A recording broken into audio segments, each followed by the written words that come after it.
Encantados se encuentren por acá en esta continuación de esta clase introductoria sobre el delito del homicidio en Venezuela.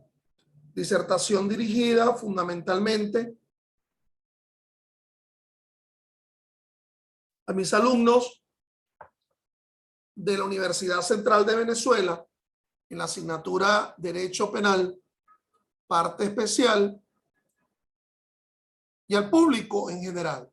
Quien les habla es el profesor Ángel Serpa Aponte, y estas clases las pueden encontrar también en mi canal YouTube, Ángel Serpa Aponte, para los cuales les invito a se incorporen.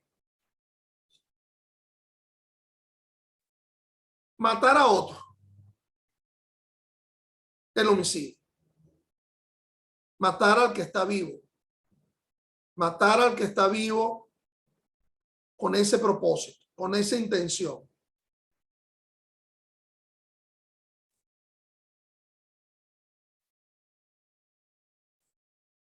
Habíamos hablado cómo se daba la protección de la vida en una perspectiva constitucional, convencional, en los instrumentos internacionales, pero también en una perspectiva, digamos, esencial, porque independientemente que no tuviese consagrado la protección del derecho a la vida, forma parte de la esencialidad de los derechos humanos, del derecho humano, digamos, de primera generación, fundamental, esencial.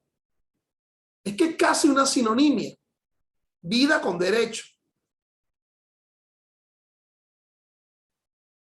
Esa relación, por ejemplo, que nos hayamos planteado, la distinción entre el homicidio y el asesinato. Se suele decir que cuando el homicidio consiste en matar a una persona incurriendo en la agravante genérica del 77.8 del Código Penal, la que dice, son circunstancias agravantes de todo hecho punible, la siguiente, numeral 8, abusar de la fuerza, de las armas, de la autoridad o emplear cualquier otro medio que debilite la defensa del ofendido. Estaríamos, digamos, en una perspectiva doctrinaria en presencia del delito de asesinato, pero así técnicamente no está tipificado en nuestro ordenamiento. Es decir, la importancia de tipificar el delito de asesinato es porque involucra el abuso de una autoridad, el abuso desmedido de un planteamiento de autoridad en quitar la vida del otro, que es cuando se suele hablar cuál es el móvil para matar al otro. Hay muchos, y ese móvil define un tanto la culpabilidad. Por ejemplo, el móvil del sujeto que por una referencia política quiere matar al presidente de la República. Entonces hay un móvil político para la realización del magnicidio. El móvil que pudiera estar presente, esa culpabilidad que pudiera estar presente en las variables del conyugicidio, es decir, o por la vía del uxoricidio, matar a la esposa, o el de matar al esposo, viricidio. Digamos, hay una modalidad, hay un móvil que está presente allí de ámbito netamente afectivo. El móvil que pudiera estar presente frente a la muerte de un funcionario público, no necesariamente el más alto funcionario, sino cualquier otro funcionario público, como lo establece el artículo 407 del Código Penal en el llamado homicidio agravado. Es decir, en ocasión de su cargo, porque ese juez dictó una decisión en mi contra, porque este recaudador de impuestos me recaudó un determinado tributo en ocasión del cargo, porque este fiscal me imputó. Entonces, el tema de la modalidad y del móvil que se tiene juega un papel crucial. En el caso del asesinato, si lo que queremos es la máxima pena, el llamado castigo ejemplarizante, bueno, lo ubicaríamos en el ámbito de los 30 años. Pero supongamos que ese uso abusivo de la autoridad y de las armas que condujo al asesinato, es obvio que tendría que hacerse el planteamiento de alevosía.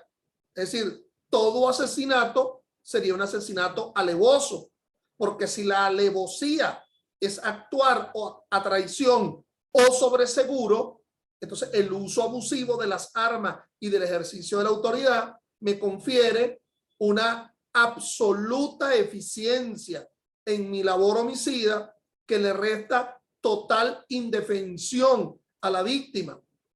Y sin embargo, cuando vemos la manera como está concebida el homicidio calificado en sus límites de pena, ¿ok? Esos límites de pena que están descritos en el artículo 406 del Código Penal, de 15 a 20 años de prisión, el que haya cometido por medio de, entonces, la alevosía, por ejemplo, jamás se llegaría a esa noción ulterior de los llamados 30 años, aun cuando aplicáramos la agravante genérica descrita en el artículo 77, número 8, que es el que conduce a irnos de un límite inferior a un límite superior. Entonces, digamos que ese asesinato sería un homicidio calificado que se lleva a cabo con 3 supuestos, los 3 juntos. Por ejemplo, la alevosía, actuar a traición o sobre seguro, el ensañamiento y el uso del arma. Y evidentemente el tema ha llevado a muchas discusiones, tanto a nivel doctrinario como a nivel jurisprudencial. Empezando por quienes creen que la agravante genérica del 77 del Código Penal, ir del término medio al límite superior, solo sería posible frente al tipo base o básico del homicidio intencional del 405, y que no sería posible en el homicidio calificado o en el homicidio agravado, porque ya el propio subtipo aumenta, agrava la responsabilidad. Ajá, pero fíjate que el legislador, frente al homicidio calificado y frente al homicidio agravado, 406, 407 del Código Penal respectivamente, sigue hablando de un límite inferior y de un límite superior y de un término medio.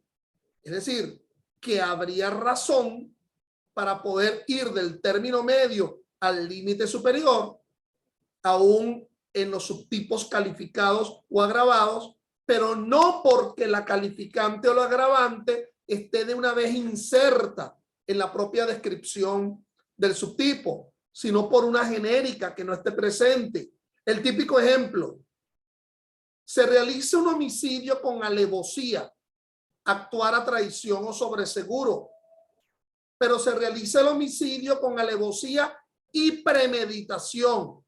La premeditación no está presente en el artículo 406 y la premeditación se encuentra en el agravante genérica del 77.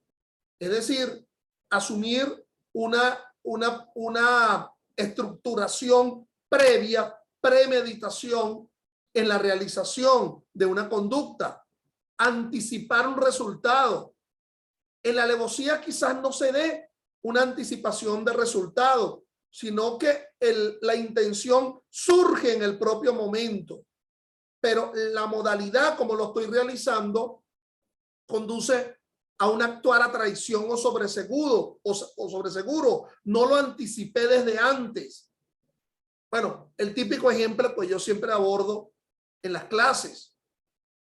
El profesor de derecho o de cualquier asignatura o de cualquier carrera que tiene como enemigo a quien sabe como estudiante en un salón de clase.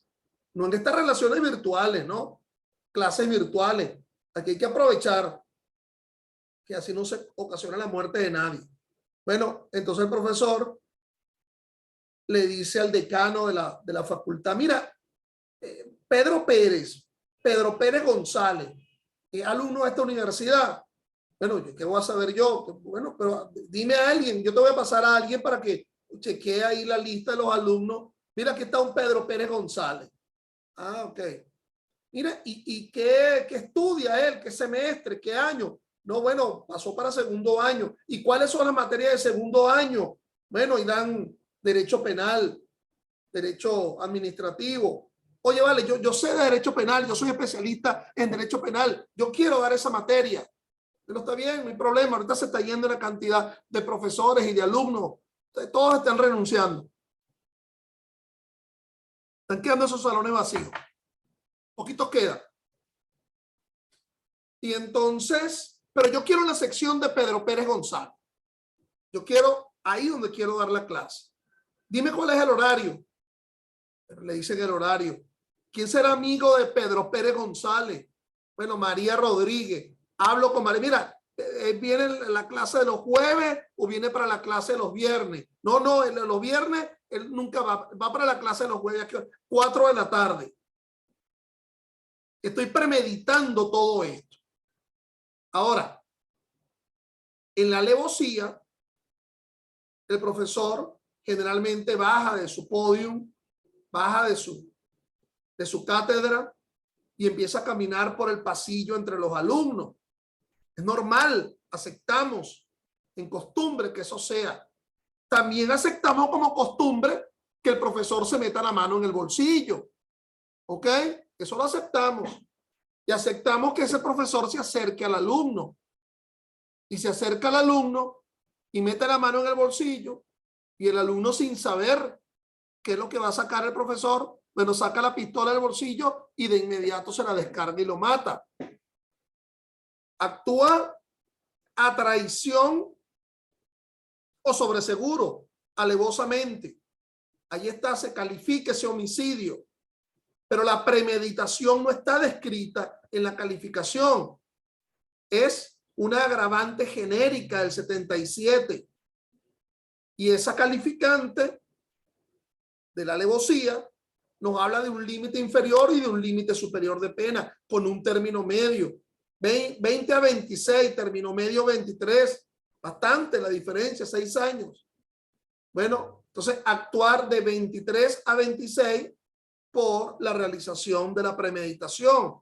Fíjate que ni siquiera así se llegaría al extremo de los 30 años.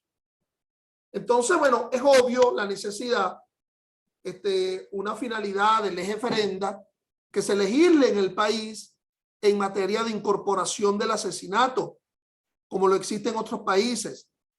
Pero por lo pronto no lo hay. Entonces, veamos un poco de historia.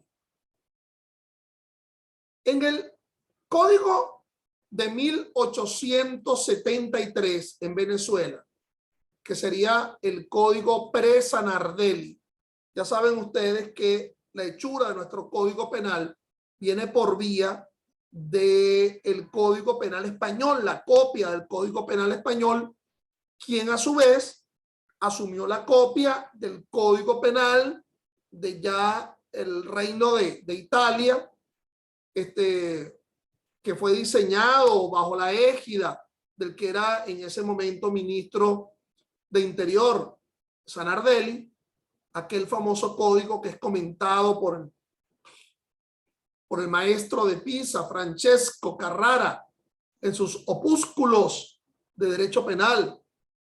Bueno, pero previo a esa copiadera que hicimos aquí en Venezuela, imagínate tú, es lo que acabo de encontrar en la chaqueta, una cosa ya viejísima, imagínate tú, mira, 3 entradas para el metro, eso todavía existe. Entonces, previo a eso, en el Código de 1873, previo a la incorporación del Código Sanardelli en el ámbito venezolano, se describió el homicidio como la muerte dada Fíjate que la norma lo diferenciaba. La muerte dada u ocasionada a una persona nacida, con lo cual se respondía a varias cosas. Bueno, primero tenía que haber nacido para diferenciarlo del aborto, ¿ok? Por lo menos nació, estuvo vivo, y al estar vivo tendrá esa aptitud para después ser matada.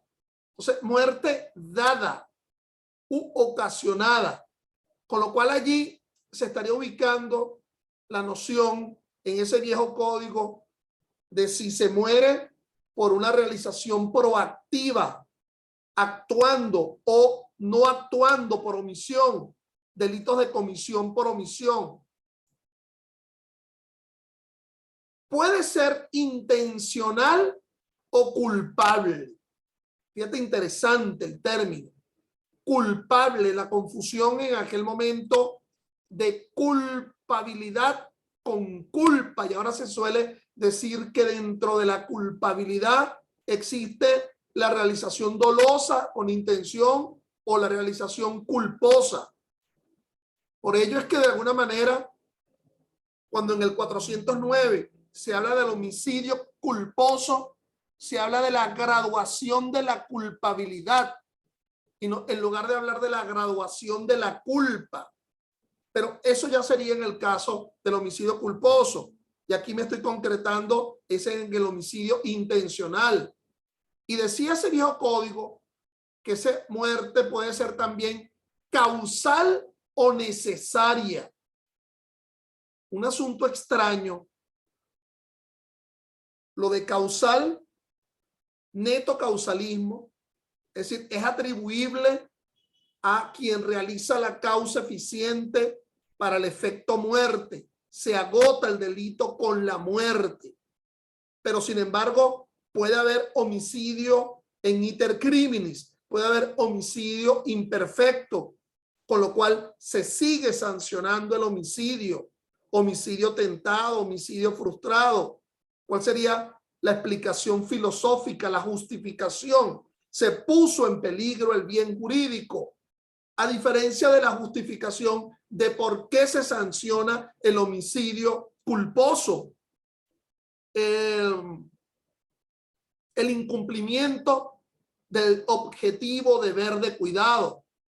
Y eso de alguna forma estaba presente también en esa descripción del homicidio en 1873. Fíjate que dice que causal o necesaria, estas dos últimas clases no están sujetas a pena. Y cuando habla de necesaria, evidentemente era la manera de enfocar la causa de justificación de la legítima defensa.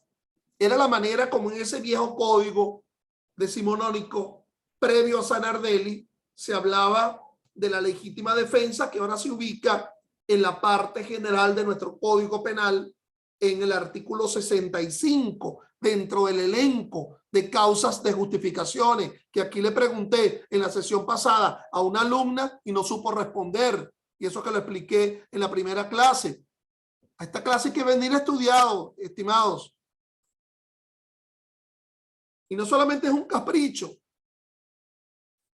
porque si la evaluación va a ser oral, como les dije, así se van ejercitando, asumen una especie de calistenia de cómo va la cosa. Entonces, ese aspecto material del homicidio, y ojo que cuando hablamos del homicidio formamos parte de aquel gran concepto de la ciencia que es lo tanatológico. Lo tanatológico es el estudio de la muerte, pero esa muerte a lo mejor se causa por un suicidio o por una causa natural, ¿ok? O por un accidente en la cual no hay una participación humana con voluntad de. Pero sin embargo, el estudio de lo tanatológico guarda un papel también crucial en el tema del homicidio, porque muchas preguntas nos podríamos decir, ¿cuándo se concreta el homicidio? Bueno, te quise matar, te terminé lesionando, pero te coloqué en vida vegetal. está sujeto a un respirador. Sí, pero técnicamente no estás muerto porque no hay una cesación de funciones vitales, a pesar de que esa fue mi intención, razón para la cual analizaremos la preterintencionalidad o la concausalidad. Estoy abordándolo desde el punto de vista del resultado. Muerte, cesación de funciones vitales, digamos el aspecto biológico del homicidio. Por lo tanto, se exigirá como condición que deba estar vivo y la víctima, y sobre todo ser ello conocido por el agente. No sé cómo están ustedes en referencia cinematográfica, aquella vieja película de Brian De Palma que se llama The Untouchables, Los Intocables.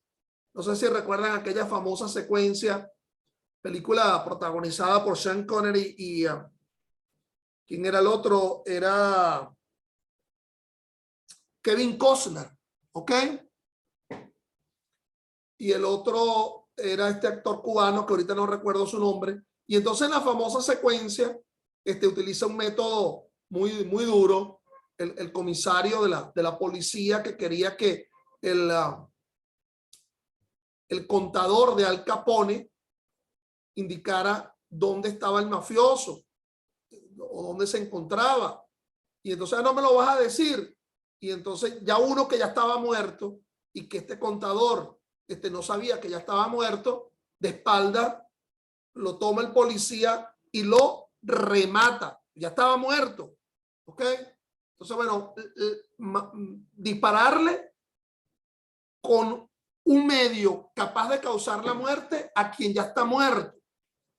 Y con lo cual, con posterioridad podríamos hablar de este famoso instituto dentro del ámbito del homicidio y de las lesiones, que es el llamado homicidio en complicidad correspectiva, que de cómplice no tiene nada, porque todos tienen un propósito homicida, pero no se sabe en realidad quién fue el causante eficiente de esa muerte de todos los que dispararon. Entonces, bueno, ahí está el Código Civil venezolano. En su artículo 16, la clásica norma: son personas naturales todos los individuos de la especie humana. Por lo tanto, todos los individuos de la especie humana que puedan ser afligidos en su vida por alguien con intención de causar esa aflicción sería víctima del delito de homicidio. Hay que distinguir, por lo tanto, la muerte del niño al momento de nacer, es decir, la distinción entre el aborto, interrupción de una gestación, y el homicidio del neonato. Obviamente que el aspecto subjetivo culpabilístico del homicidio intencional viene dado con la famosa palabra intención. No tiene muchos artilugios, juegos florales, la norma, de una redacción casi lacónica en ese 405.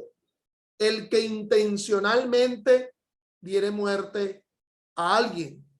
Está levantando la mano Néstor Odol, y Néstor Odol no sabe que la pregunta se me hace después por correo, pero que no interrumpo yo por chat para responder preguntas, sino que termino con la clase completa. En todo caso, estas disertaciones yo las coloco en el canal YouTube, y Néstor Odolo, quien quiera preguntarme, podrá preguntarme allí, pues. Sigo yo acá. Entonces,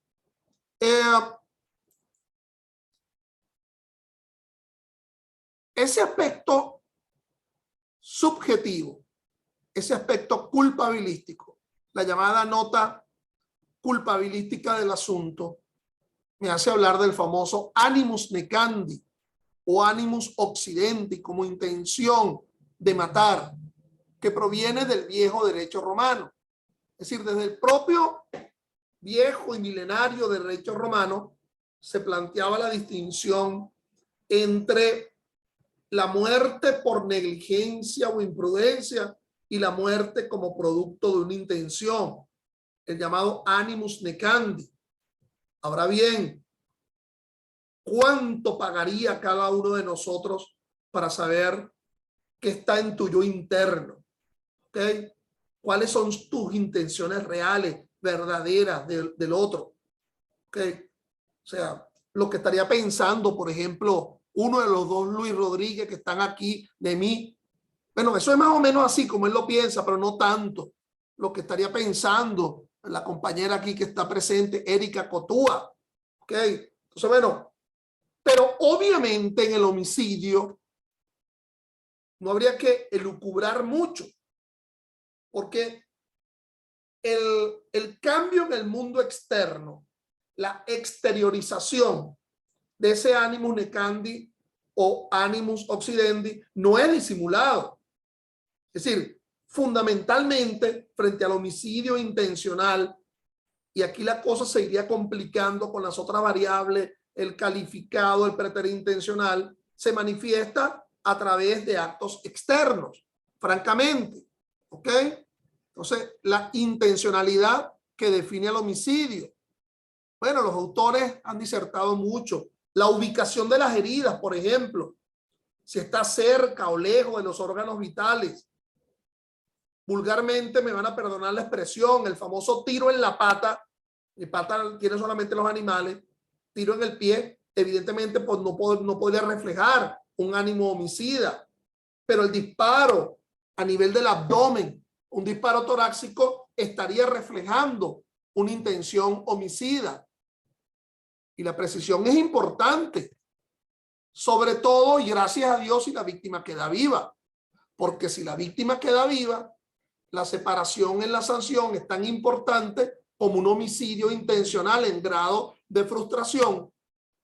Es decir, rebajar la mitad de ese de 12 a 18 años o unas lesiones intencionales gravísimas que se ubicaría en la simple pena de 6 años como límite superior. Entonces, es decir, la consideración es importante, el análisis del animus necandi u occidendi es importante, a diferencia del llamado animus laedendi, que sería el ánimo de lesionar. La reiteración de las heridas, si el agente infirió diversas o varias heridas. Es decir, el que está, como se dice vulgarmente, cosido a balazos, ¿ok? O descosido a balazos, hecho un colador, manifestaciones de la gente antes y después del delito. Y en eso hay que tener cuidado, porque también hay expresiones muy coloquiales que se dice, oye, estoy muerto de sueño, muerto de la risa, ¿ok? Cuando ocurre un atraco, un robo agravado, ¿cuál es la expresión clásica? Dámela o te mato. Dame el bien o te mato. Por no utilizar expresiones más coloquiales. Dámela en Venezuela o te quiebro. ¿Okay? Entonces, obviamente que por eso es que en el caso del homicidio calificado en ocasión del robo agravado, se ubica como un solo subtipo. Y así lo ha reconocido la jurisprudencia y no una materia de concurso real entre homicidio y robo.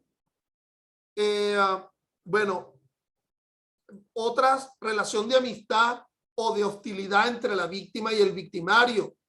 Te dije que no te quería ver.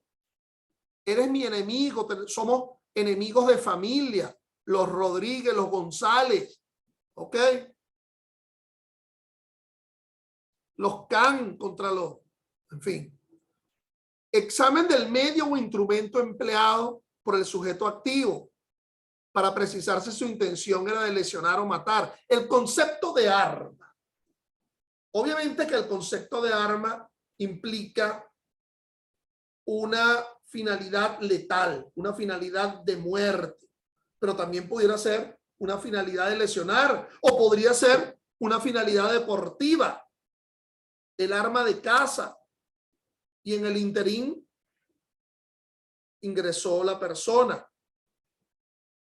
Hoy, primera noticia, es que ya surgió la primera demanda contra el actor Baldwin, ¿verdad?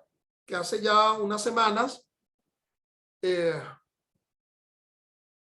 accionando un arma en una filmación de una película, bueno, nada menos y nada más mató a la directora de fotografía allá en los Estados Unidos, y creo que todavía se debate entre la vida y la muerte, no sé el estado de salud del director de la película.